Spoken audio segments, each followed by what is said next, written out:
Hello, how are you? I hope you guys are doing great. I, Prabhav Sharma, welcomes you all to the Infinity Academy. तो हम बात कर रहे थे rheological behaviour of fluid के बारे में। काफ़ी इंपॉर्टेंट टॉपिक है हमारे फ्लूइड का और बहुत सारे क्वेश्चंस यहाँ से हर एग्जामिनेशन में बनते हैं।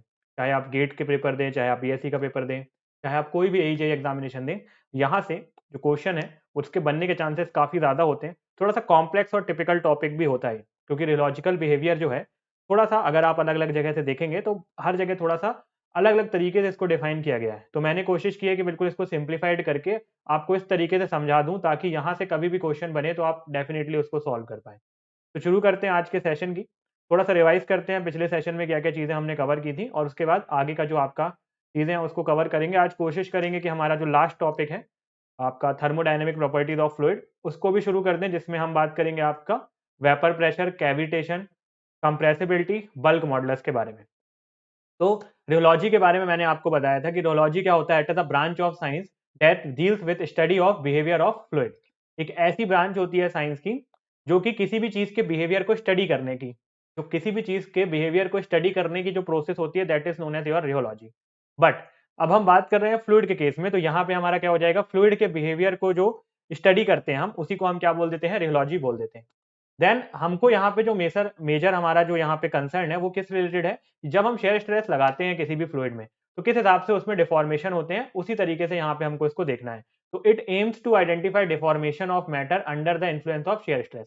यानी कि किसी भी बॉडी पे जब आप शेयर स्ट्रेस लगा रहे हैं तो कैसा उसमें डिफॉर्मेशन हो रहा है, we need to study that. ठीक है, वो हमको यहाँ पे स्टडी करना होगा। अब सबसे पहले मैंने आपको बताया था कि बेसिकली कोई भी आपका फ्लूइड हो, है ना, कोई भी आपका एक्स वाई जेड फ्लूइड हो, अभी हम बात नहीं करते कि वो रियल है, आइडियल है, न्यूटोनियन है, नॉन न्यूटोनियन है, या उसके अंदर time dependent, time independent, Bingham plastic, rheopectic या सुडो प्लास्टिक, कोई भी अभी हम बात नहीं कर रहे हैं। अभी सिर्फ हम बात करें कोई भी आपका फ्लूइड है, बशर्ते वो कोई भी फ्लूइड हो, तो वो फ्लूइड जो होगा वो पावर लॉ को फॉलो करेगा ही करेगा। तो हमने दो पावर लॉ के बारे में बात की थी, power first law and power second law. Power first law बोलता है कि टाउ जो कि आपका शेयर स्ट्रेस होता है वो डायरेक्टली प्रोपोर्शनल होता है m into del u upon del Y की पावर एन के। एम जो होता है वो आपका कंसिस्टेंसी इंडेक्स होता है और एन जो आपका होता है वो आपका फ्लो इंडेक्स होता है। ठीक है, तो एम और एन की बात हमने यहाँ पे की थी। इसके अलावा हमने एक चीज और डिस्कस की थी यहाँ पे कि जो आपका अपरेंट विस्कोसिटी होता है वो किसके बराबर होता है, म्यू या m equal m into del u upon del Y की पावर एन माइनस वन। तो इसको हम अपरेंट विस्कोसिटी भी बोलते हैं। ठीक है, तो tau equals to m del u upon del Y की पावर एन, तो आपका क्या हो जाता है, फर्स्ट पावर लॉ हो जाता है। लेकिन यहां से अगर मैं अपरेंट विस्कोसिटी निकालना चाहूं तो मैंने क्या किया था कि del you into del Y की power N minus one multiply कर दिया था, क्योंकि अगर मैं दोनों को सम करूंगा तो पावर मेरी एन ही हो जाएगी। तो जब मैंने इसका मल्टीप्लीकेशन किया तो मुझे क्या मिला, जब मैंने इसका मल्टीप्लीकेशन किया तो बेसिकली मुझे क्या मिला, m into del you into del y. ठीक है, यहाँ पे क्या कर दिया मैंने, del u upon del Y की पावर एन माइनस वन का मल्टीप्लाई कर दिया, क्योंकि जब मैं इनको बेस सेम है तो पावर ऐड हो जाएगी, n minus one plus one क्या बचेगा, आपका एन ही बचेगा। तो यहाँ से जो मेरा m into del u upon del Y की पावर एन माइनस वन था उसको मैंने बोल दिया एपरेंट विस्कोसिटी। अब आपके दिमाग में क्वेश्चन आ रहा होगा कि apparent viscosity, dynamic viscosity, kinematic viscosity, momentum diffusivity, ये सब क्या है। तो काइनेटिक विस्कोसिटी, काइनेमेटिक विस्कोसिटी तो मैंने आपको बता दिया, एबिलिटी ऑफ अ मटेरियल या ability of a fluid to diffuse the momentum. Momentum को डिफ्यूज करने की जो एबिलिटी होती है वो आपकी काइनेमेटिक विस्कोसिटी होती है। अब डायनेमिक विस्कोसिटी जो होती है और जो आपकी अपरेंट विस्कोसिटी होती है वो एक ही होती है, क्योंकि जो मैक्सिमम फ्लूइड हम एनालाइज करेंगे वो आपके न्यूटोनियन फ्लूइड ही होंगे। ठीक है, जो कि न्यूटन लॉ ऑफ विस्कोसिटी को फॉलो करते हैं। तो जो fluid Newton law of viscosity को फॉलो करते हैं उस केस में आपकी जो अपरेंट विस्कोसिटी होती है और जो डायनेमिक विस्कोसिटी होती है वो एक ही होती है। लेकिन सिर्फ और सिर्फ न्यूटोनियन फ्लूइड के केस में, अगर इसके अलावा मैं दूसरे किसी भी फ्लूइड की बात कर रहा हूं न्यूटोनियन के अलावा, तो आपकी अपरेंट विस्कोसिटी अलग होती है। ठीक है, आगे फिर हमने क्या देखा था, आगे हमने सेकंड पावर लॉ देखा था। ठीक है, नेक्स्ट हमने देखा था सेकंड पावर लॉ। और सेकंड पावर लॉ बोलता है कि कुछ फ्लूइड ऐसे भी होते हैं दुनिया में जिनको डिफॉर्म करने के लिए हमें इनिशियल स्ट्रेस अप्लाई करना पड़ता है। एग्जाम्पल के तौर पे हमारा टूथपेस्ट। तो टूथपेस्ट में क्या होता है कि जब आपको टूथपेस्ट के अंदर फ्लो कराना होता है तो हमें उसे पिचकाना पड़ता है, यानी कुछ इनिशियल स्ट्रेस को अप्लाई करना होता है। That initial stress is known as tau nought. उस इनिशियल स्ट्रेस को हम बोलते हैं टाउ नॉट। ठीक है, तो वो फ्लूइड जिसमें कुछ इनिशियल स्ट्रेस लगाना पड़ता है फ्लो को कराने के लिए, और वो फ्लूइड जो लॉ को फॉलो करते हैं, that is known as your second power law, which states that tau equals to tau not plus del u upon del Y की पावर n। सिंपल है, टाउ नॉट आपका इनिशियल यील्ड स्ट्रेस होता था। फिर हमने बात की थी सबसे, एक पूरा मैंने आपके लिए चार्ट बना दिया है ना।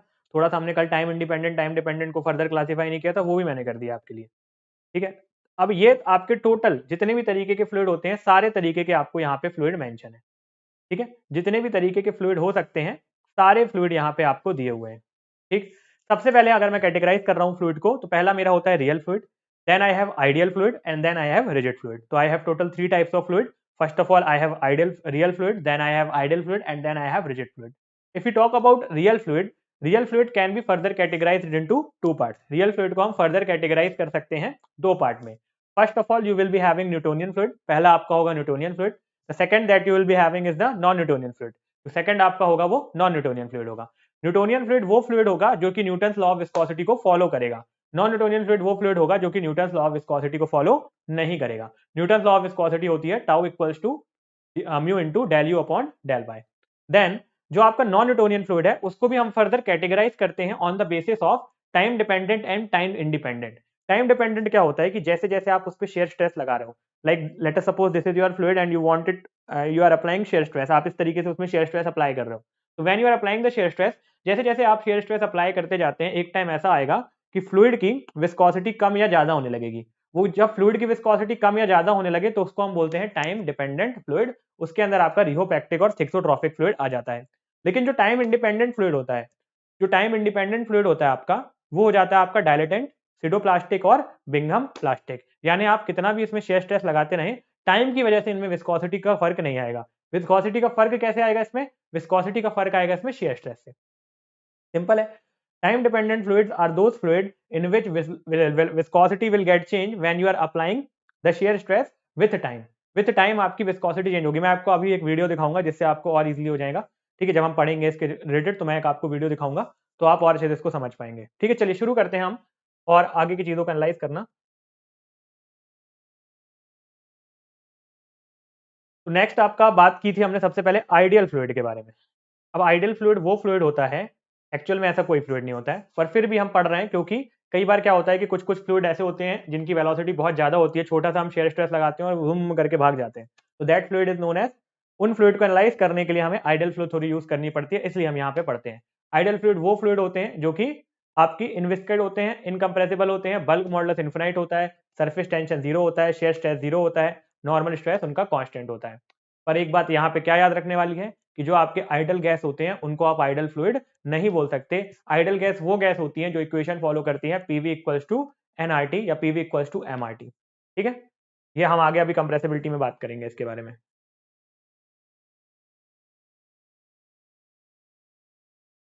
चलिए, तो ये आपका आइडल फ्लूइड का मैंने ग्राफ बना के दिखाया था। यहाँ पे शेयर स्ट्रेस आपका जीरो है तो भी डिफॉर्मेशन हो रहा है, यानी आप लोड नहीं भी लगा रहे हो तो भी फ्लो करना चालू कर जा रहा है। तो ऐसा फ्लूइड होता नहीं है कि जिसमें हम लोड ना लगाएं और वो फ्लो करना शुरू कर जाए, या जिसकी सरफेस टेंशन जीरो हो, या विस्कोसिटी उसकी जीरो हो, या इनकम्प्रेसिबल हो। तो ऐसा फ्लूइड अवेलेबल नहीं हो, जिसका बल्क मॉडुलस इन्फिनाइट हो, तो ऐसा पॉसिबल नहीं होता। फिर हमने बात की थी, है ना, ये आपको समझ में आ गया क्यों पढ़ते हैं। अगर ऐसा कुछ नहीं भी होता तो क्यों पढ़ते हैं? क्योंकि कुछ फ्लूइड्स की वेलोसिटी बहुत ज्यादा होती है, उनको एनालाइज करने के लिए हमको आइडल फ्लो थ्योरी को यूज करना पड़ता है,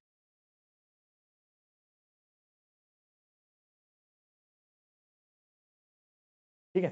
देन आपका आता है Newtonian fluid. Newtonian fluids are those fluid which follows the या which obeys the Newton's law. तो न्यूटन्स लॉ क्या होती है आपकी? Tau is directly proportional to del u upon del y, जो हमने डिराइव किया था। ये जो del u upon del y है, इसको मैं d theta by D T भी लिख सकता हूँ, ठीक है। इसके अलावा हमने क्या देखा था कि इसमें जो रिलेशन होता है टाउ और del u upon del y के बीच में, वो लीनियर होता है। इसको स्लोप इंटरसेप्ट इक्वेशन से हमने रिलेट कराया था, जो कि होती है y equals to m x plus c. M आपका क्या हो गया था? विस्कोसिटी। y आपका हो गया था टाउ, और x हो गया था आपका del u upon del y. See यहाँ पे आपका जीरो है, यानी इंटरसेप्ट यहाँ पे आपका जीरो है, ठीक है। तो यहाँ पे मैंने आपका लिखा हुआ था, इसको हमने इक्वेट करा लिया था। y equals to m x plus c से हमने इसको इक्वेट कराया था, तो ये हमको मिल गया था। यहाँ पे एक चीज और याद रखना है, n यानी क्या होता है आपका? Flow index. n क्या है आपका? Flow index. तो n की वैल्यू यहाँ पे क्या होती है? 1 होती है, ठीक।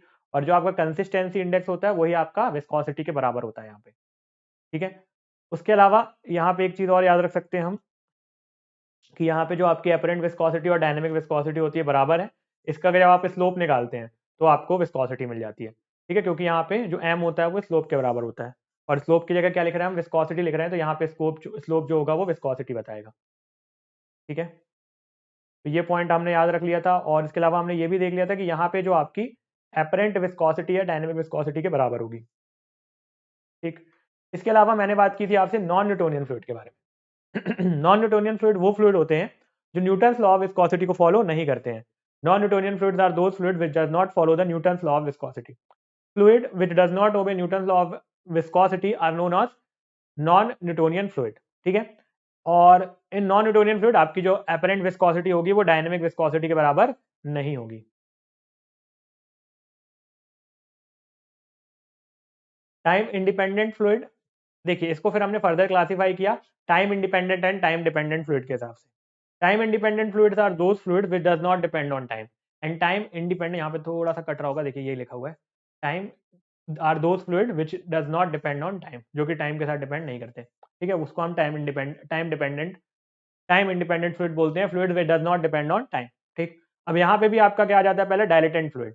यहाँ पे भी सबसे पहला फ्लूइड जो आपको पढ़ना है वो पढ़ना है डायलेटेंट फ्लूइड। अब डायलेटेंट फ्लूइड वो फ्लूइड है कि आपने उसमें शेयर स्ट्रेस लगाया, डिफॉर्मेशन बढ़ा, शेयर स्ट्रेस लगाया, डिफॉर्मेशन और बढ़ा, और शेयर स्ट्रेस लगाया और डिफॉर्मेशन बढ़ा। पर एक टाइम ऐसा आएगा कि आप शेयर स्ट्रेस कम इंक्रीज करेंगे, शेयर स्ट्रेस आप थोड़ा इंक्रीज कर रहे हो पर डिफॉर्मेशन और ज्यादा इंक्रीज हो जा रहा है, थोड़ा सा आप शेयर स्ट्रेस इंक्रीज कर रहे हो, डिफॉर्मेशन और इंक्रीज हो जा रहा है। तो यहाँ पे जो रिलेशन होगा शेयर स्ट्रेस और डिफॉर्मेशन का वो कांस्टेंट नहीं होगा। ठीक है, आप थोड़ा शेयर स्ट्रेस लगा रहे हो, डिफॉर्मेशन बढ़ रहा है, और थोड़ा लगा रहे हो, डिफॉर्मेशन आपका कंटिन्यूअसली बढ़ता ही जा रहा है, थोड़ा थोड़ा शेयर स्ट्रेस लगाने के बाद भी।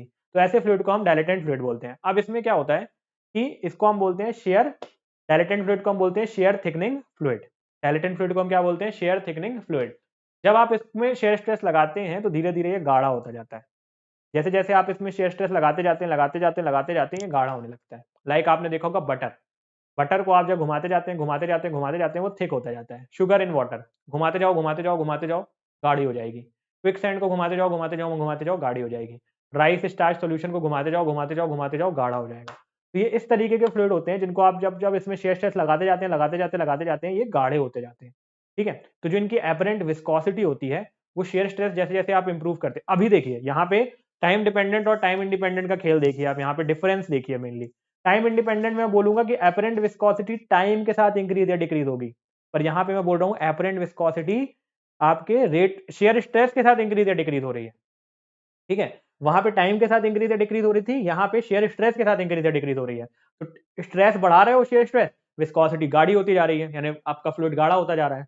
ठीक है, लेकिन वहां पे जब मैं आपसे टाइम इंडिपेंडेंट फ्लूइड की बात करूंगा तो वहां पे जब आप टाइम इंक्रीज होता है तब वहां विस्कोसिटी, तो ये रिलेशन डिफरेंस याद रखना, टाइम डिपेंडेंट टाइम इंडिपेंडेंट में एक में हम शेयर स्ट्रेस के रिलेशनशिप में बात कर रहे हैं और एक में हम टाइम के रिलेशनशिप में बात कर रहे हैं। यहाँ पे हम शेयर स्ट्रेस के रिलेशनशिप में बात कर रहे हैं। एग्जाम्पल याद रखिएगा, butter, sugar in water, quicksand, starch, rice solution, ये सारे इसके एग्जांपल होते हैं। यहाँ पे सिंपल सा ग्राफ है आपका, एक जगह हमने टाउ ले लिया है, ठीक है, यहाँ पे हमने क्या ले लिया है, टाउ ले लिया है, और यहाँ पे हमने del u upon del y ले लिया है। तो जैसे जैसे आपका शेयर स्ट्रेस आप थोड़ा थोड़ा भी बढ़ा रहे हैं पर विस्कोसिटी आपकी देखिए, या आपका जो del u upon del y है वो बहुत ज्यादा बढ़ता जा रहा है। तो इस तरीके के फ्लूइड को हम क्या बोलते हैं, इस तरीके के फ्लूइड को हम डायलेटेंट फ्लूइड बोलते हैं। सिंपल, क्लियर है। चलिए नेक्स्ट अगर हम बात करें तो नेक्स्ट आपका सेकंड टाइप का फ्लूइड हमको एनालाइज करना होगा, that is known as your pseudoplastic fluid. तो यहाँ से आज का हमारा सेशन जो है वो शुरू होगा। ठीक है, सिडोप्लास्टिक फ्लूइड आपके वो फ्लूइड होते हैं जो कि न्यूटन्स लॉ ऑफ विस्कोसिटी को फॉलो नहीं करेंगे। पहला क्लियर है हमारा कॉन्सेप्ट। नॉन न्यूटोनियन फ्लूइड का एक टाइम डिपेंडेंट फ्लूइड का एग्जांपल है, तो यानी कि न्यूटन्स लॉ ऑफ विस्कोसिटी को तो फॉलो करेगा ही नहीं। ठीक, यहाँ पे एक चीज और याद रखिएगा, यहाँ पे एक चीज और याद रखिएगा कि ये वाले भी क्या है, ये न्यूटन्स लॉ ऑफ विस्कोसिटी को फॉलो नहीं करते, पावर लॉ को फॉलो। आपका जो नॉन न्यूटोनियन फ्लूइड है वो पावर लॉ को फॉलो करता है। पावर लॉ क्या होता है, tau equals to m del u upon del Y की पावर एन। अब यहाँ पे जो एन की वैल्यू है, यानी कि जो आपका फ्लो इंडेक्स है वो ग्रेटर देन 1, एन की वैल्यू जो है वो ग्रेटर देन 1 है, तो एन यहाँ पे आपका ग्रेटर देन 1 है, पॉइंट याद रखिए। ठीक, शेयर थिकनिंग फ्लूइड बोलता हूँ, एग्जांपल्स मैंने आपको बताया। अब यहाँ पे जो आपका सिडोप्लास्टिक है, यहाँ पे आएगी एन की वैल्यू लेस देन 1 है, एन 1 से छोटा है। ठीक, इसमें जैसे जैसे आप टाउ को इंक्रीज करते जाओगे, जैसे जैसे आप टाउ को इंक्रीज करते जाओगे, इसकी जो विस्कोसिटी कम होती जाएगी। शेयर स्ट्रेस को आप इंक्रीज करोगे, विस्कोसिटी कम हो जाएगी।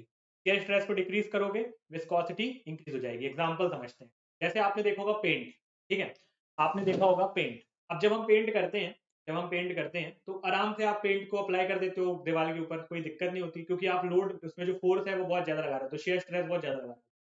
लेकिन जब आपका पेंट आपके हाथ में ब्रश होता है और हाथ में आपका ब्रश को आपने पेंट पे डुबाया और ऐसे रखा हो, तो वहां से जब वो पेंट टपकता है आपके ब्रश से, तो उसकी जो गाढ़ापन होता है वो ज्यादा होता है। लेकिन जब आप उसको अप्लाई कर रहे होते हो सरफेस पे, तो उसका गाढ़ापन कम होता है। ऐसा क्यों?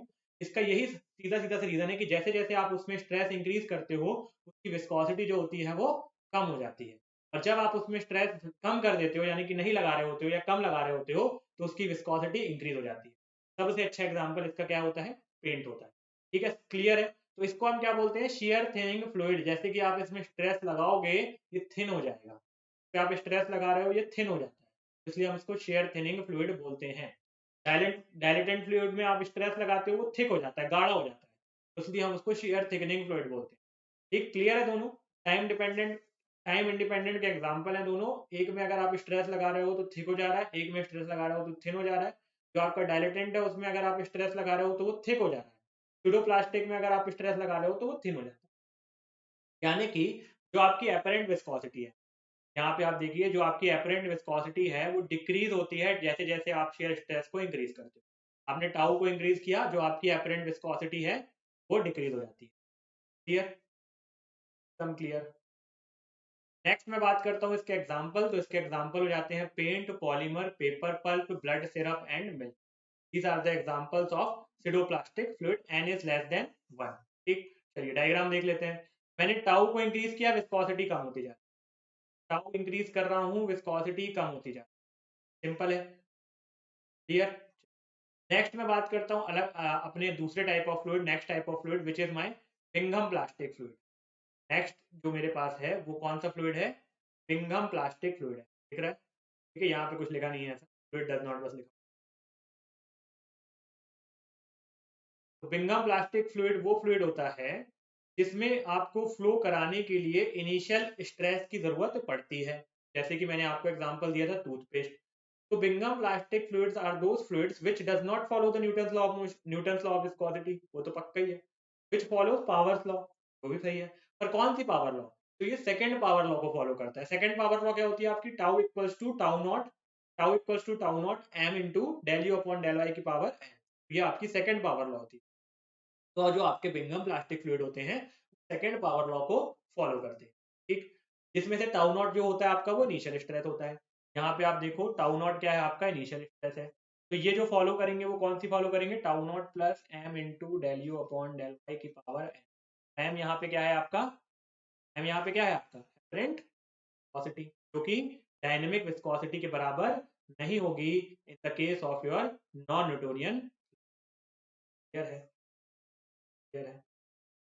इनको हम एक और नाम से जानते हैं, आइडियल प्लास्टिक। इसमें क्या होता है? जैसे टूथपेस्ट है, टूथपेस्ट को अगर आप ऐसे रख देंगे, उल्टा आपने टूथपेस्ट को लटका दिया, क्या उसके अंदर से पेस्ट निकलेगा? नहीं निकलेगा। आपने ऊपर से उसको दबाया तो पेस्ट निकलना शुरू हो गया। क्लियर है? लेकिन ये तो हमको क्लियर है। लेकिन जैसे एक बार उसमें से पेस्ट निकलना शुरू किया, जैसे जैसे आप स्ट्रेस को बढ़ाएंगे वैसे वैसे उसका फ्लो बढ़ता जाएगा। जैसे जैसे स्ट्रेस को बढ़ाएंगे वैसे वैसे फ्लो बढ़ता जाएगा। तो ये कैसे फ्लो करने लगता है? न्यूटोनियन फ्लूइड के जैसे फ्लो करने लगता है। तो ये बिंगम प्लास्टिक ऐसा फ्लूइड होता है कि शुरुआत में आपको इनिशियल स्ट्रेस की जरूरत है, शुरू में तो आपको इसको दबाना पड़ेगा।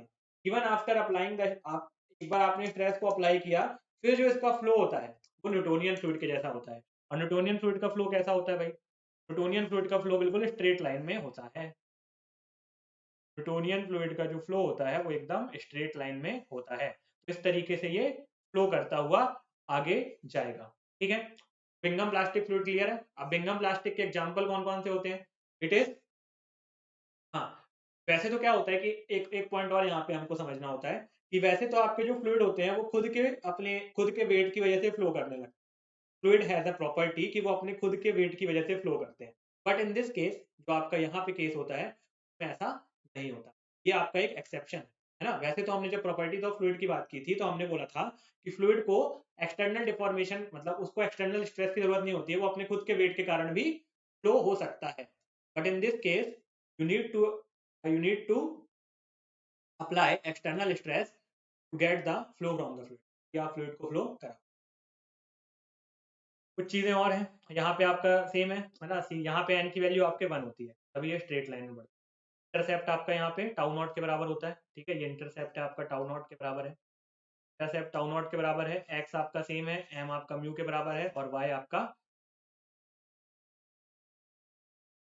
है।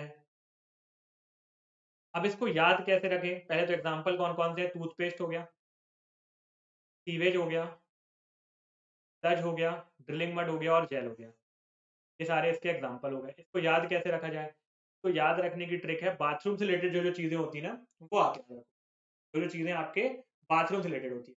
टूथपेस्ट पेस्ट बाथरूम से रिलेटेड होता है, सीवेज आपका बाथरूम से रिलेटेड होता है, स्लज आपका बाथरूम से रिलेटेड होता है, जेल आपका बाथरूम से रिलेटेड होता है, मड आपका बाथरूम से रिलेटेड, ये सारी चीजें तो बाथरूम से रिलेटेड होती हैं। These are the example of your Bingham plastic. Bathroom शुरू होता है बी से, बिंगम प्लास्टिक भी शुरू होता है, याद करने में दिक्कत नहीं होगी। डायलेटेंट का एग्जांपल क्या बताया था, दिल के शेप का आपको केक बनाना है, दिल के शेप का, ठीक है, तो दिल से क्या याद रखना है, डायलेटेंट याद रखना है।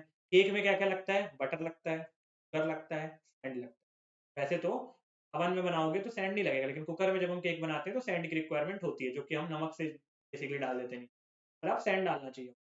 सैंड हो गया, शुगर हो गया और आपका बटर हो गया, ठीक, स्टार्च भी होता है क्या, ठीक। नेक्स्ट आपका मैंने क्या बताया, सुडो प्लास्टिक बताया, तो पी रहेगा। सुडो प्लास्टिक जो होगा तो सब कुछ शुरू होगा पी से, फिर पेंट हो गया, पेपर हो गया, पल्प हो गया और आपका ब्लड हो गया, तो ये मेनली एग्जांपल है, ये बताया क्या मैंने आपको, paint, polymer, paper, pulp, blood, syrup, milk, ये सारे एग्जांपल होते हैं किसके, सुडो प्लास्टिक। एन की वैल्यूज मैंने बताई थी आपको, वहां पे एन की वैल्यू क्या थी आपकी, डायलेटेंट में लेस देन 1 थी, सुडो प्लास्टिक में ग्रेटर देन 1 है, फिंगम प्लास्टिक में इक्वल टू 1 है, ठीक। ये सारे आपके हो गए टाइम इंडिपेंडेंट फ्लूइड। मैंने क्या क्या कवर कर लिया यहाँ पे, यहाँ पे मैंने कवर कर लिया रियल फ्लूइड, मैंने बताया आपको, ठीक है, जो भी फ्लूइड आइडियल नहीं होते वो सारे रियल होते हैं, जो भी फ्लूइड आइडियल नहीं होते वो सारे रियल होते हैं। मैंने आपको आइडियल फ्लूइड बता दिया, रियल फ्लूइड बता दिया, बता चल रहा है हमारा, न्यूटोनियन फ्लूइड बता दिया, बता, नॉन न्यूटोनियन में आपका टाइम डिपेंडेंट बता दिए मैंने, टेक्सोट्रॉफिक सॉरी टाइम इंडिपेंडेंट बता दिए मैंने, डायलेटेंट, सुडोप्लास्टिक और बिंगम प्लास्टिक। क्या नहीं बचा हमारा, टाइम डिपेंडेंट बचे हैं, अब यानी कि सिर्फ आपके 2 फ्लूइड बच रहे हैं, अभी जो है सिर्फ आपके क्या बच रहे हैं, 2 फ्लूइड बच रहे हैं, तो अब उनके बारे में बात कर लेते हैं। पहला मैंने आपको बताया रियोपैक्टिक फ्लूइड, पहला कौन सा है आपका, रियोपैक्टिक फ्लूइड, और ये क्या है, टाइम डिपेंडेंट। टाइम डिपेंडेंट का मतलब क्या होता है कि इनकी जो विस्कोसिटी है वो टाइम के साथ डिक्रीज होगी या इंक्रीज होगी, इनकी जो विस्कोसिटी है वो टाइम के साथ या तो डिक्रीज होगी या तो इंक्रीज होगी, ठीक है। ये भी आपका न्यूटन सेकंड लॉ फॉलो करते हैं, ये जो आपके टाइम डिपेंडेंट होते हैं ना, बिंगम प्लास्टिक, रियोपैक्टिक और आपका थिक्सोट्रॉपिक, ये 3 फ्लूइड ऐसे हैं जो सेकंड लॉ को फॉलो करते हैं, that is your tau equals to tau not plus mu into del u upon del y, clear है। तो it follows tau equals to mu del u upon del Y की power n plus tau naught, यहाँ पे n की value क्या होगी, greater than 1, ठीक है, n की वैल्यू क्या होगी, ग्रेटर देन 1 होगी। तो इनका में क्या होता है कि जैसे जैसे आपका टाइम इंक्रीज होता है इनकी विस्कोसिटी क्या होती है, as the time increases viscosity will also increase. Example है आपका जिप्सम इन वाटर, जिप्सम जब आप पानी में डालोगे टाइम इंक्रीज होता जाता है, गाढ़ा होता जाता है जिप्सम। बेंटोनाइट स्लरी भी आपका यही एग्जांपल होगा। रिहोप इसमें इस तरीके देखिए, टाइम शुरू में आपने थोड़ा सा इनिशियल स्ट्रेस दिया तब इसमें डिफॉर्मेशन होना चालू हुआ, जब आपने इनिशियल स्ट्रेस पढ़ा अप्लाई किया तभी इसमें डिफॉर्मेशन होना चालू हुआ, और एक बार इसमें डिफॉर्मेशन होना चालू हुआ तो फिर जैसे जैसे आपका टाउ बढ़ता जा रहा है डिफॉर्मेशन बढ़ता जा रहा है। यहाँ पे मैं अभी टाइम से रिस्पेक्ट में बात नहीं कर रहा हूँ, del u upon del y के रिस्पेक्ट में बात, पर अगर मैं बात करूँ थिक्सोट्रॉपिक फ्लूइड के बारे में, थिक्सोट्रॉपिक फ्लूइड में उल्टा होता है, फॉलो तो ये भी सेकंड लॉ ऑफ मोशन करता है, लेकिन यहाँ पे एन की वैल्यू क्या होती है, ग्रेटर देन 1 होती है, यहाँ पे एन की वैल्यू ग्रेटर देन 1 है, पिछले केस में एन की वैल्यू लेस देन 1 है। एन क्या है आपका फ्लो इंडेक्स, उससे क्या फर्क पड़ रहा है, अगर यहाँ पे एन की वैल्यू आप 1 से ज्यादा पुट कर, यानी आपने 2 पुट कर दी, ठीक है, आपने 2 पुट कर दी, एन से ज्यादा है तो 2 पुट कर दी, तो यहाँ पे जब आप एन और आपकी अपरेंट विस्कोसिटी क्या होती है, m into del u upon del y n minus 1, यहाँ पे अगर आपने एन की विस्कोसिटी 2 रखी है, अगर आपने 3 रखेंगे, जो भी आप रखेंगे विस्कोसिटी तो यहाँ पे पॉजिटिव आएगा, जब उधर जाएगा तो नेगेटिव जाएगा, तो विस्कोसिटी जैसे जैसे आपका, छोड़िए सब आप इतना डीप में मत जाइए, बस इतना समझिए कि जब आप थिक्सोट्रॉपिक में थिक आ रहा है, थिक है ना, तो उल्टा होता है इसमें, टाइम के साथ विस्कोसिटी कम होती जाती है, ठीक है, टाइम जैसे जैसे इंक्रीज होता जाता है उसकी विस्कोसिटी जो गाढ़ापन है वो कम होता जाता है, चाहे केचप हो, चाहे एनिमल हो, चाहे इंक हो, ठीक है। अगर आप कैचअप लोगे, आप उसको बहुत टाइम तक छोड़ दोगे, पतला हो जाएगा। मैं अभी आपको एक वीडियो दिखाऊंगा तो उससे और चीजें क्लियर हो जाएंगी। क्लियर है? थेक्सोट्रॉपिक फ्लूइड भी आपका Newton second law of motion follow करता है और टाइम के साथ इन फ्लूइड्स की जो विस्कोसिटी होती है वो कम होती जाती है। क्लियर? क्लियर? ये आपका थेक्सोट्रॉपिक, ठीक है। इस तरीके से इसकी विस्कोसिटी जो है वो इंक्रीज होती है। ठीक, एक चीज और याद रखनी है, उसके बाद मैं आपको फिर मैं इस सेशन को कंक्लूड कर रियोलॉजिकल बिहेवियर को। यहाँ पे आप देखो कि जो आपका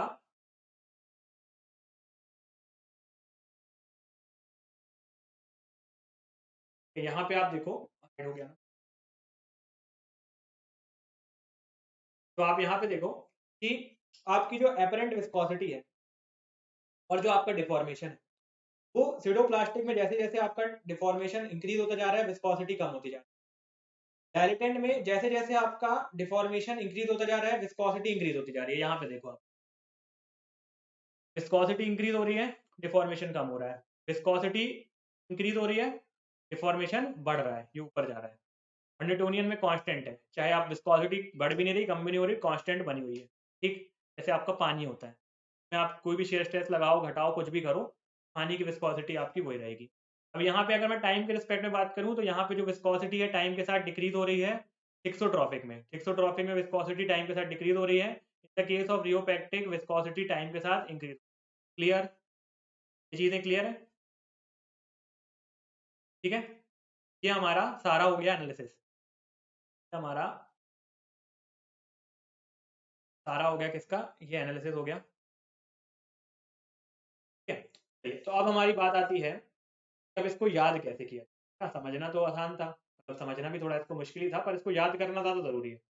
समझ तो हमने लिया, क्या क्या समझा, जियोलॉजी क्या होता है, फर्स्ट पावर लॉ क्या होती है, सेकंड पावर लॉ क्या होती है, अपरेंट विस्कोसिटी क्या होती है, फिर हमने देखा आइडियल फ्लूइड क्या होता है, इसमें सरफेस टेंशन जीरो, ये सारे याद रखना है ना, बहुत इंपॉर्टेंट। जितने भी आपके हैं डायरेक्टली एग्जामिनेशन में काफ़ी क्वेश्चन यहाँ से बने।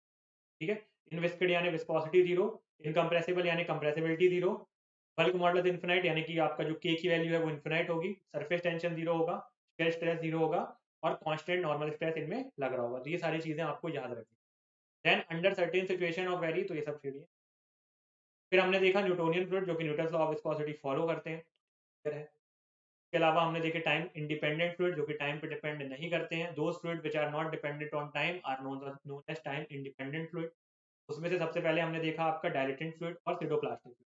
डायलेटेंट फ्लूइड जो होता है उसकी मतलब जो डिफॉर्मेशन शेयर स्ट्रेस के साथ डिफॉर्मेशन बढ़ता जाता है, जैसे जैसे शेयर स्ट्रेस बढ़ेगा वैसे वैसे उसका डिफॉर्मेशन भी बढ़ता जाएगा। सेकंड हमने देखा कि एन की वैल्यू ग्रेटर देन 1 होती है, यानी एन यानी क्या होता है आपका फ्लो इंडेक्स, तो हम शेयर थिकनिंग फ्लूइड बोलते हैं। जैसे जैसे आप इसमें शेयर स्ट्रेस लगाओगे थिक होता जाता है। एग्जांपल्स याद रखने। ठीक, देन हमने बात की सीडोप्लास्टिक फ्लूइड के बारे में, जिसमें टाइम के साथ जिसमें आप शेयर स्ट्रेस इंक्रीज करते हो, विस्कोसिटी कम होती जाती है। शेयर स्ट्रेस इंक्रीज करोगे, विस्कोसिटी या आपका फ्रेंड विस्कोसिटी भी कम होती है और साथ ही साथ आपका डिफॉर्मेशन भी कम होता जाता है। एग्जांपल आपके पी से रिलेटेड वाली। ठीक, या आपने शेयर स्ट्रेस इंक्रीज कर रहे हो, डिफॉर्मेशन कम होता जा रहा है। Del u upon del y क्या है? डिफॉर्मेशन।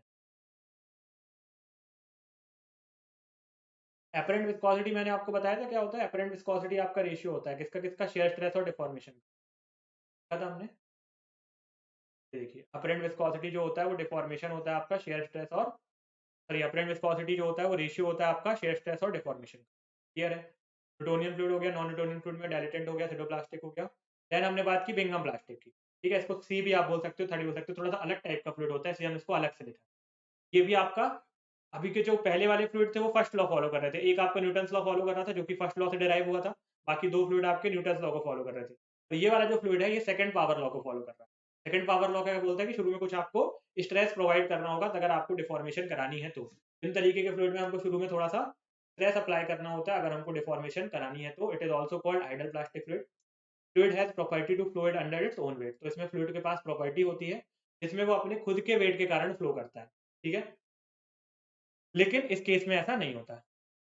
शुरू में थोड़ा स्ट्रेस लगाए फिर ये न्यूटोनियन फ्लूइड के जैसे ही बिहेव करता है। एन की वैल्यू यहाँ पे 1 होती है। बाथरूम रिलेटेड वाली चीज एग्जाम्पल।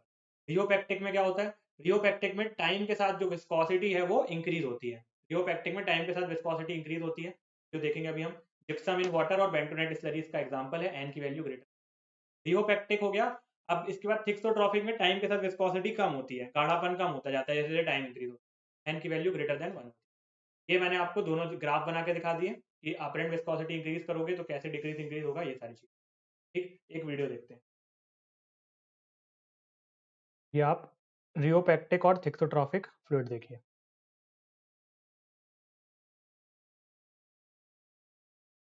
ठीक है, ये सबसे पहले हम थिक्सोट्रॉपिक फ्लूइड की बात कर रहे हैं। ठीक, थिक्सोट्रॉपिक फ्लूइड में देखिए आप इसको, फ्लूइड को। ठीक है, देखिए इसकी विस्कोसिटी कितनी ज़्यादा है, फ्लूइड की विस्कोसिटी थिक्सोट्रॉपिक में कितनी ज़्यादा है। ठीक है, अब हम क्या करेंगे, इसमें शेयर स्ट्रेस अप्लाई करेंगे और टाइम के साथ आप देखना इसकी विस्कोसिटी जो है वो कम होती जाएगी। ये आपने शेयर स्ट्रेस अप्लाई किया, देखिए विस्कोसिटी कम होती जा रही है, आराम से कितना घूमता जा रहा है। तो थिक्सोट्रॉपिक मैंने आपको यही बताया था कि thixotropic fluids are those fluids in which viscosity decreases with time. तो विस्कोसिटी जैसे जैसे आप शेयर स्ट्रेस अप्लाई करते जाते हैं, टाइम के साथ विस्कोसिटी कम होती जाती है। तो ये थिक्सोट्रॉपिक क्लियर हो गया। देन हम बात कर रहे हैं किसके बारे में, नेक्स्ट आपका आता है रियोपेक्टिक फ्लूइड। तो rheopectic fluids are those fluid जिसमें देखिए अभी इसकी विस्कोसिटी कम है। ठीक है, थोड़ा बहुत ये मूव कर पा रहा है। ठीक है, अभी आपको इसमें बहुत से समझ में नहीं आ रहा होगा, पर थोड़ा बहुत मूव कर रहा है ना, आगे आ रहा है थोड़ा थोड़ा। तो इसकी यानी विस्कोसिटी अभी कम है। ठीक, अब हम क्या करेंगे, इसमें फोर्स को अप्लाई करेंगे। इसको में अब हम फोर्स को अप्लाई करेंगे। ये देखिए, अब हमने फोर्स को इसमें अप्लाई करना शुरू किया, तो ये जो फ्लूइड है इसकी जो विस्कोसिटी है वो देखिए इंक्रीज होती जा रही है। अब उसको घुमाने में कितना मुश्किल हो रहा है ना, ज़्यादा फोर्स हमें लगानी पड़ेंगी और बड़ी धीमे धीमे अब वो मूव कर पा रहा है।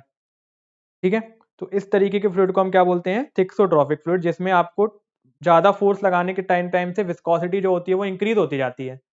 ठीक है, तो ऐसे फ्लूइड को हम क्या बोलते हैं, देखिए अब ये फ्लूइड जो है वो ऊपर चढ़ता जा रहा है, आपका फ्लूइड जो है वो ऊपर आता जा रहा है। ठीक है, तो देखिए कितना गाढ़ा हो गया अब वो, कितना ज़्यादा हमें फोर्स लगाना पड़ रहा है उसको डिफॉर्म करने के लिए। तो विस्कोसिटी क्योंकि क्या होती जा रही है, इंक्रीज होती जा रही है। ठीक है, क्लियर है। देखिए यहाँ पे एक और एग्जांपल मैं आपको दिखा रहा हूँ शेयर थिनिंग फ्लूइड का। इसमें क्या होता है कि जितना ज़्यादा आप शेयर लगाएंगे ना, उतना ज़्यादा आपका फ्लूइड क्या होता है, थिन होता है।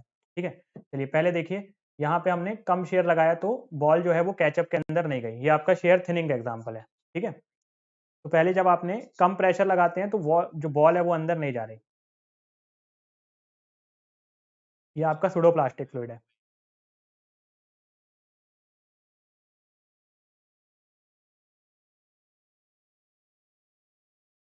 ठीक है, जब आप इसमें कम शेयर लगाया तो बॉल देखिए ज़्यादा डिफॉर्मेशन नहीं हो रहा। लेकिन जैसे ही आप इसमें शेयर स्ट्रेस को इम्प्रूव इंक्रीज करेंगे, देखिए डिफॉर्मेशन कितना ज़्यादा हो रहा है। तो ये आपका शेयर थिनिंग है। शेयर को इम्प्रूव करेंगे तो विस्कोसिटी जो है वो कम हो जाएगी। ठीक है, चलिए मैं जो चीज़ें हमने पढ़ी उनको कॉन्क्लूड करके सम अप करने की कोशिश करता हूँ। ठीक है, जो चीज़ें हमने पढ़ी एक बार उनको हम कॉन्क्लूड करके सम अप करने की कोशिश करते हैं। उसके पहले एक चीज़ और आपके लिए जानना ज़रूरी है, वो ये जानना ज़रूरी है कि रिजिड फ्लूइड क्या होता है। तो रिजिड फ्लूइड ऐसा फ्लूइड होता है कि जिसमें आप जितना भी फोर्स लगा लो वो डिफॉर्म ही नहीं करेगा। जैसे सॉलिड है, ठीक है, ये सॉलिड है, इसमें मैं कितना भी फोर्स लगा दूं ये फ्लो नहीं करेगा। तो रिजिड फ्लूइड कुछ नहीं होते, आपके सॉलिड ही होते हैं, जिसमें आप कितना भी फोर्स लगा लो वो फ्लो नहीं करेगा। तो फ्लूइड कैसे हुआ भाई, अगर वो फ्लो ही नहीं करेगा तो वो फ्लूइड ही नहीं ना। Anything which has tendency to is known as fluid. शुरुआत में मैंने आपको बताया था। अब मैं इतनी फोर्स लगा रहा हूँ उसके बाद भी अगर फ्लो ही नहीं कर रहा, दैट मीन्स वो फ्लूइड नहीं है। दैट मीन्स वो फ्लूइड नहीं है, वो क्या है, सॉलिड है। सिंपल। चलिए अब ये जो है डायग्राम मैं फिर बनाता हूँ आपके लिए, साथ में बनाएंगे तो ज़्यादा सही रहेगा। ठीक है, चलिए तो सबसे पहले हम अलग अलग तरीके के फ्लूइड को बनाते हैं और आपको याद कराने की मैं ट्रिक भी बताऊंगा कैसे इसको याद करना है। ट्रिक भी देखेंगे कि कैसे इसको याद करना है।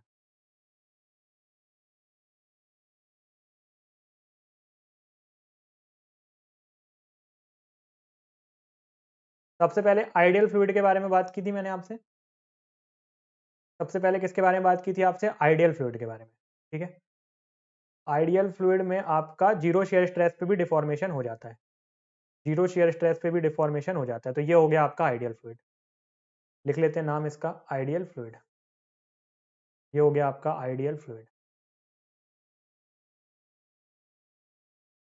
यहाँ पे मैं क्या लगा रहा हूँ, यहाँ पे मैं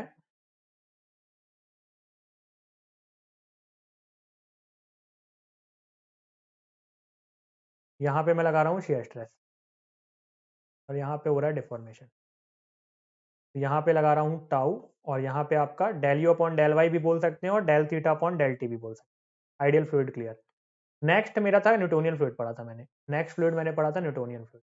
ठीक, जिसमें आपका टाउ और del u upon del y क्या रहते हैं, एक दूसरे के प्रोपोर्शनल रहते हैं। जितना आप टाउ बढ़ाएंगे उतना ज्यादा डिफॉर्मेशन बढ़ेगा, तो इसको हम बोलते हैं न्यूटोनियन फ्लूइड। न्यूटोनियन फ्लूइड भी मेरा क्लियर। इसके बाद मैंने आपको एक और फ्लूइड बताया था, बिंघम प्लास्टिक फ्लूइड, है ना। एक एक जैसे फ्लूइड जो है वो देख लेते हैं पहले।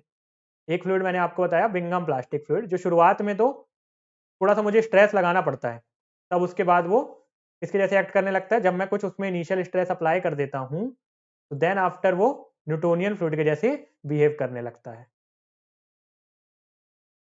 ठीक है, वो फिर किसके जैसे बिहेव करने लगता है, न्यूटोनियन फ्लूइड के वैसे। तो ये आपकी वैल्यू क्या हो जाएगी, टाउ नॉट। और इस फ्लूइड का नाम क्या दे दिया था मैंने, इस फ्लूइड का नाम दिया था मैंने Bingham plastic fluid. Bingham plastic fluid. ठीक, इसके अलावा अगर मैं दूसरे फ्लूइड्स के बारे में बात करूं, ये तो 3 फ्लूइड मेरे क्लियर है। एक रिजिड फ्लूइड भी बना लेते हैं। ठीक है, लाइन वाला सारा काम खत्म। यहाँ पे जो रिजिड फ्लूइड होगा वो ऐसा होगा। ठीक है, उसमें कोई डिफॉर्मेशन ही नहीं आएगा। चाहे आप कितना भी लोड उसमें इंक्रीज कर दें, कितना भी फोर्स इंक्रीज कर दें, there will be no deformation. ठीक है, there will be no deformation. तो ये आपका हो गया रिजिड फ्लूइड। ये हो गया हमारा रिजिड फ्लूइड। चलिए, रिजिड फ्लूइड भी हो गया। अब कुछ फ्लूइड ऐसे थे जिसमें, जैसे कि सबसे पहले था हमारा, बनाते हैं, सबसे पहले था हमारा कि जैसे जैसे आप डिफॉर्मेशन लोड टाउ इंक्रीज करेंगे, डिफॉर्मेशन कम होता जाएगा। टाउ को आप इंक्रीज करेंगे, डिफॉर्मेशन कम होता जाएगा। ठीक है, टाउ इंक्रीज कर रहे हैं, डिफॉर्मेशन कम होता जा रहा है। दूसरा था कि अगर जैसे जैसे आप टाउ को इंक्रीज करेंगे, डिफॉर्मेशन बढ़ता जाएगा। तो ये आपके कौन से फ्लूइड थे, ये आपके फ्लूइड थे। ऊपर वाला कौन सा था आपका, और नीचे वाला कौन सा, नीचे वाला था आपका डायलेटेंट। नीचे वाला था आपका डायलेटेंट और ऊपर वाला क्या था आपका, सिडोप्लास्टिक। ठीक, फिर एक फ्लूइड ऐसा था आपका कि जिसमें जब आप लोड मतलब टाइम के साथ उसमें डिफॉर्मेशन कैसा होता जाएगा, कम होता जाएगा। तो टाइम के साथ डिफॉर्मेशन कम होता जाता था। तो ये आपके होते थे टाइम डिपेंडेंट। और एक में ऐसा था कि टाइम के साथ आपका डिफॉर्मेशन इंक्रीज होता जाएगा और विस्कोसिटी भी आपकी इंक्रीज होती जाएगी। ठीक है, डिफॉर्मेशन और विस्कोसिटी एक दूसरे के डायरेक्टली प्रोपोर्शनल होते हैं। ठीक है, साथ में इंक्रीज डिक्रीज होते हैं। अगर मैं बात कर रहा था आपका थिक्सोट्रॉफिक के बारे में, ऊपर वाला कौन सा था, सोट्रॉफिक, और नीचे वाला कौन सा था आपका, रिहोपैक्टिक। ये मेरे पूरे 8 टाइप्स ऑफ फ्लूइड कंक्लूड होते हैं। ये टोटल मेरे 8 तरीके के फ्लूइड होते हैं जिनके बारे में मुझे पढ़ना होता है। अब कुछ चीजें आपको याद रखना बहुत जरूरी है। ये जो ऊपर वाले हैं इसमें कुछ ना कुछ टाउ की वैल्यू है, तो टाउ की वैल्यू ऊपर वालों में 0 नहीं है। सबसे पहले अगर मैं एन की वैल्यू की बात करूं तो एन की वैल्यू यहाँ पे कितनी है, लेस देन 1 है। एन की वैल्यू इक्वल टू 1 है, एन की वैल्यू ग्रेटर देन 1 है। यहाँ भी सेम, एन की वैल्यू लेस देन 1, एन की वैल्यू इक्वल टू 1, एन की वैल्यू ग्रेटर देन 1। टाउ की वैल्यू यहाँ पे 0 नहीं है, टाउ की वैल्यू यहाँ पे 0 नहीं है, टाउ की वैल्यू यहाँ पे 0 नहीं है, टाउ की वैल्यू यहाँ पे 0 है, टाउ की वैल्यू यहाँ पे 0 है और टाउ की वैल्यू यहाँ पे 0 है। तो 3 केसेस में टाउ की वैल्यू 0 नहीं है और 3 केसेस में टाउ की वैल्यू 0 है। क्लियर, ये मेरे पूरे फ्लूइड्स हो गए। ठीक, अब याद करने की ट्रिक मैं आपको एक बहुत अच्छी ट्रिक बता रहा हूँ, थोड़ी सी फनी है। ठीक है, तो भी बताना जरूरी है क्योंकि आपको याद रखना भी जरूरी है। उस ट्रिक कुछ इस तरीके से है कि तुझे तुझे बच के रहना पड़ेगा, नहीं तो दिल टूट जाएगा। ठीक है, आप लोगों को बच के रहना पड़ेगा वरना दिल तो आपका टूट सकता है। ठीक, तुझे से क्या हो जाएगा आपका, थिक्सोट्रॉफिक। बचके से क्या हो जाएगा आपका, बिंघम प्लास्टिक। रहना से क्या हो जाएगा आपका, रिहोपैक्टिक। पड़ेगा से क्या हो जाएगा, सिडोप्लास्टिक। नहीं से क्या हो जाएगा, न्यूटोनियन। और दिल से क्या हो जाएगा, डायलेटेंट। इसी सीक्वेंस में हम आगे बढ़ेंगे, थिक्सोट्रॉफिक, Bingham plastic, rheopectic, pseudoplastic, Newtonian और डायलेटेंट, तुझे बच के रहना पड़ेगा नहीं तो दिल टूट जाएगा। ठीक है, तो तुझे बच के रहना पड़ेगा नहीं तो दिल, इतने ही आप याद रखेंगे तो आपका काम हो जाएगा। बाकी सीक्वेंस ऐसे याद रखना है आपको, पहले एन की वैल्यू ग्रेटर देन 1, फिर इक्वल टू 1, फिर लेस देन 1, फिर ग्रेटर देन 1, फिर इक्वल टू 1, फिर लेस देन 1। टाउ की वैल्यू 0 0 0, टाउ की value not equals to 0। Clear है? ठीक है, सारी चीजें यहाँ पे हमारी क्लियर है। तो यहाँ पे मेरा पूरा जो फ्लूइड है वो खत्म होता है। कितने भी तरीके के मेरे जो फ्लूइड होते हैं वो सारी चीजें हमने यहाँ पे डिस्कस कर ली हैं। उम्मीद करता हूँ बहुत मैंने कोशिश की है कि आपको बिल्कुल जीरो से समझ में आ जाए चीजें, कोई भी डिफिकल्ट नहीं हो, क्योंकि काफी डिफिकल्ट और कॉम्प्लेक्स सा टॉपिक है ना, समझ में आना थोड़ा सा मुश्किल होता है। पर फिर भी हमने कोशिश की है कि बिल्कुल आराम से अच्छे से चीज़ों को समझें और कवर कर लें। और यहीं पे हमारा सारी चीज़ें जो हैं इससे रिलेटेड हमने कवर कर ली हैं। इसके बाद नेक्स्ट सेशन में हम शुरू करने वाले हैं आपकी जो लास्ट इंपॉर्टेंट टॉपिक है, थर्मोडायनेमिक प्रॉपर्टीज ऑफ फ्लूइड, जिसमें से सबसे पहले मैं आपसे बात करने वाला हूँ कंप्रेसिबिलिटी के बारे में। ठीक है, सबसे पहले मैं आपसे बात करूंगा, ये क्लियर है ना, यहाँ पे कोई दिक्कत तो नहीं है आपको? ठीक है, जितनी भी चीज़ें थी यहाँ पे हमने कवर कर ली हैं। एक ये वाली ट्रिक भी और याद रखिएगा, एन पहले ग्रेटर देन 1, फिर इक्वल टू 1, फिर less than 1, greater than 1, equal to 1, less than 1। ठीक है, 10-12 बार पढ़िएगा, याद हो जाएगा। क्वेश्चन यहाँ से बनता है, कैसे तरीके के क्वेश्चन बनते हैं यहाँ से? पहला पूछता है आपसे एग्जांपल्स, डायलेटेंट के एग्जांपल, न्यूटोनियन के example, pseudoplastic, rheopectic, Bingham plastic, thixotropic. Dilatant के एग्जांपल मैंने बता दिए, दिल का शेप का केक बनाना, इस तरीके से याद रखना है। न्यूटोनियन के एग्जांपल आपको याद ही रखने पड़ेंगे, केरोसिन हो गया, एयर हो गया, ग्लीसरीन हो गया, वाटर हो गया। सिडोप्लास्टिक में पीपी वाली चीज है, तो पेंट, पॉलीमर, पल्प, ब्लड और मिल्क, है ना, ये याद रखना है आपको। फिर आपका रिहोपैक्टिक में आपका, और थिक्सोट्रॉफिक में, है ना, तो थिक्सोट्रॉफिक में जो चीजें थिक होती हैं, थिक्सोट्रॉफिक का मैंने आपको यहाँ पे एग्जांपल नहीं बताया क्या? ठीक है, थिक्सोट्रॉफिक के आपके एग्जांपल कौन कौन से होते हैं?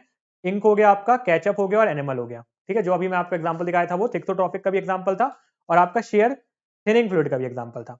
इसके अलावा अपरेंट विस्कोसिटी जिनकी डिक्रीज होती है टाइम के साथ, ठीक, जैसे जैसे आपका टाइम इंक्रीज होता है विस्कोसिटी कम होती जाती है, तो वो भी आपका एग्जांपल है। और साथ ही साथ शेयर थिनिंग का भी एग्जांपल है ना, दो एग्जांपल है, तो इसलिए मैंने दोनों में लिख रहा हूँ, कोई कंफ्यूजन बढ़ेगा, पूछा नहीं जाएगा, इसलिए इसको सिर्फ आप थिक्सोट्रॉफिक में याद रखिए। ठीक है, थिक चीजें हैं, इंक हो गया, केचप हो गया और एनिमल हो गया। ठीक, उसके अलावा रियोपैक्टिक में हमने देखा था आपका क्या होता है, जिप्सम इन वाटर या बेंटोनाइट स्लरी। ठीक, और क्या बचा हमारा? Rheopectic, Bingham plastic. बिंगम में आपका हो गया बाथरूम रिलेटेड चीजें। ठीक है, आपका स्लज हो गया, मड हो गया, जेल हो गया, और आपका टूथपेस्ट हो गया, ये जो बाथरूम से चीजें, सीवेज हो गया। ठीक, तो ये एग्जांपल्स आपको याद रखने हैं। आइडियल कुछ नहीं होता, रिजिड भी आपका फ्लूइड नहीं होता, वो सॉलिड होता है। चलिए, क्वेश्चन कैसे बनेंगे मैं आपको बता रहा था। तो बेसिकली यहाँ से क्वेश्चन कैसे बनते हैं, पहला तो आपसे ये इनके एग्जांपल पूछ लेता है। दूसरा आपसे पूछता है कि which fluid is also known as ideal plastic fluid. तो आपका बिंगम प्लास्टिक फ्लूइड को ही हम आइडियल प्लास्टिक फ्लूइड बोलते हैं, यहाँ पे मेंशन किया हुआ है मैंने। Bingham plastic fluid is also known as ideal plastic fluid, mention. ठीक है, थर्ड आपसे पूछता है कि किस तरीके के फ्लूइड में एक तरह आपने थोड़ा इनिशियल यील्ड स्ट्रेस लगाने के बाद वो न्यूटोनियन फ्लूइड के जैसे एक्ट करने लगता है, तो भी आपका बिंगम प्लास्टिक हो जाएगा। फिर आपसे पूछेगा किस फ्लूइड में विस्कोसिटी जो है, अपरेंट विस्कोसिटी टाइम के साथ इंक्रीज होती है, तो टाइम के साथ इंक्रीज होती है, दैट मीन्स आपका कौन सा हो गया? थर्ड वाला, यानी रियोपैक्टिक। टाइम के साथ डिक्रीज होती है, यानी कि फर्स्ट वाला कौन सा आपका? एक्सोट्रॉपिक। कौन से फ्लूइड में आपका शेयर स्ट्रेस को इंक्रीज करने से डिफॉर्मेशन इंक्रीज होता जाता है, तो डायलेटेंट, सबसे लास्ट वाला। और कौन से फ्लूइड में आपका शेयर स्ट्रेस को इंक्रीज करने से डिफॉर्मेशन कम होता जाता है कुछ टाइम के बाद, तो वो आपका कौन सा हो जाएगा? सिडोप्लास्टिक।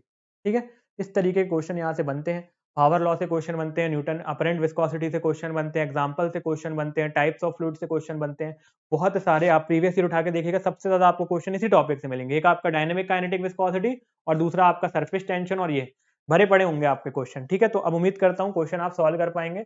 कोई भी डाउट, कोई भी क्वेरी हो तो you can always reach out to me. कुछ भी अगर आपको ऐसा लग रहा है समझ में नहीं आ रहा है, या कहीं पे भी कोई भी परेशानी आ रही है, you can always reach out to me. और इसके बाद मेक श्योर कि नोट्स हम साथ ही साथ बनाते जा रहे हैं, ताकि चीज़ें हमें याद करने में आसानी हो। और कोई भी क्वेरी या डाउट हो तो जैसा कि मैंने आपको बता ही दिया। और बाकी शॉर्ट नोट्स हम एक बार अभी देखेंगे, थोड़ा सा हमारा खत्म हो जाए, हमारा 1-2 टॉप चैप्टर और बचे हैं इसमें, मतलब 1-2 लेक्चर और बचे हैं इसके। उसके बाद फिर हम आपको थोड़ा शॉर्ट नोट्स के बारे में डिस्कस करेंगे, और कुछ क्वेश्चन हम लगाना शुरू करेंगे। जैसे कि आपके एई के लिए हम लगाएंगे आपके ईएससी के क्वेश्चंस, और जो आपके जेई के लिए, उनके लिए हम प्रीवियस जो आपके एई जेई के मोस्ट इंपॉर्टेंट क्वेश्चंस हैं वो लगाएंगे। ठीक है, thank you so much for the time, all the best, have a great day, keep smiling, stay motivated and keep revising.